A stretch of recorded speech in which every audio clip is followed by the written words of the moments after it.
You mentioned the Brighton game and the chances that they were able to create. I think they had more chances and better chances than Leeds, who scored 3 goals and they didn't score any. I'm just wondering what you put that down to. You mentioned that the overall fitness of the group has improved. Do you think maybe there's an element that other teams have started to have a look at some of the recent changes you've made and maybe start to find some of the potential weak points in it? That is a question only the future can answer. The last part of your question, the first part of your question is, I think we've conceded against Brighton more chances than the 4 games combined. So that also tells you how well we did in the 4 games before that. I think not many teams have kept Inter Milan in their own stadium away from any danger at all. Maybe one chance, one header from Martinez. So yeah, they arrived a lot of times second half in our 18-yard box, created very good moments, but we have to understand and know that we created a lot against them as well. So again, it is the balance where the games before we didn't create that much. Now we've created more but conceded more as well, in the second half mainly. So first half, very good performance from us on the ball. Don't think we gave away a lot in the first half, but the second half, the game was more open on both ends. There were a lot of nice situations in both boxes. So, but that is also due to the fact that Brighton has, I've said this before, always a very good playing plan, very good idea of how they want to play, but also very good players and very good players coming off the bench. So I don't know if you liked Mitoma seeing that he came in. In every other games I would like it, but if he plays against us, I prefer to see him sitting on the bench.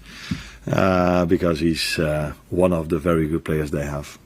Do you feel like you're getting closer to that balance between being able to be effective in attack and without giving away a lot of other chances than the other? And you mentioned the fact that previous games there was less attack and less defence, and this game there was a bit more of both. Do you feel like you're getting closer to that balance of being able to be good in one and good in the other? Yeah, I think we are getting closer and closer to the team I want us to be. And that has gone with ups and downs. Let's be completely clear about that. But for me, that makes complete sense because all the changes we've made during the summer, and we made them on purpose because we thought we needed to. And if I'm completely honest, maybe I didn't expect it to take maybe as long as it did. But looking back on it, reflecting on it now, I think I've been too positive, because if you go with a new group where not all of them are completely ready to play every single game 90 minutes in this intensity, you have to adapt. Sometimes he can play, then he cannot play. So it takes maybe a bit of time, and we've been very unlucky. Unlucky with referee decisions. I said this multiple times. Even Saturday, when I said afterwards that the referee was completely neutral, I missed out on a red card.